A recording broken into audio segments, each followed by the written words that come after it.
Ocupação de criança é brincar e estudar.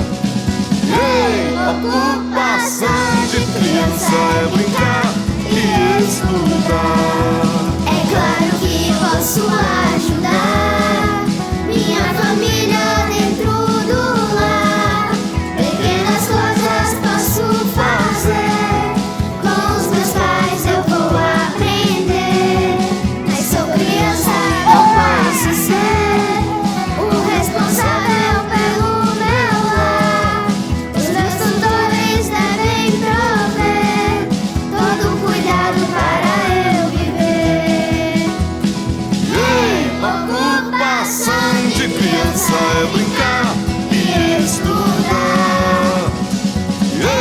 Ocupação de criança é brincar e estudar.